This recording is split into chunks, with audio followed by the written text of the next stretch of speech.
आचार्य प्रल्हाद केशव आत्रे यांनी माननीय भीमराव आंबेडकरांच्या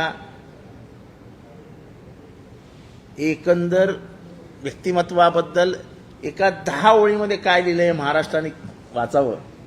आचार्य आत्रे म्हणतात, डॉक्टर बाबासाहेब आंबेडकरांनी एवढा प्रचंड बुद्धीचा, विद्वत्तेचा आणि कर्तृत्वाचा दुसरा एकही महाराष्ट्रीयन माणूस आज आम्हाला तरी दिसत नाही। भांडारकर, टिळक, रानडे, तेलंग, केतकर आणि राजवाडे यांची निर्भय ज्ञानोपसनेची परंपरा तितक्याच तपश्चर्याने आणि अधिकाराने पुढे चालवणारा महर्षी महाराष्ट्रात आज कोण आहे हे आम्ही विचारतो। महार जातीत जन्माला आलेला हा माणूस वृत्तीने, व्यासंगाने आणि अधिकाराने ब्राह्मणापेक्षाही अधिक श्रेष्ठ आहे आणि पवित्र आहे। अहो, एवढेच नव्हे तर ब्रह्मर्षी या श्रेष्ठ पदवीपर्यंत जाऊन तो पोचलेला आहे।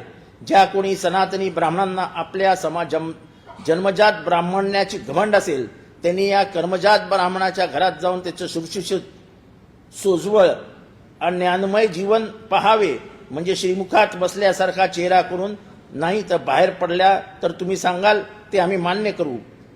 आचार्य प्रल्हाद केशव आत्रे।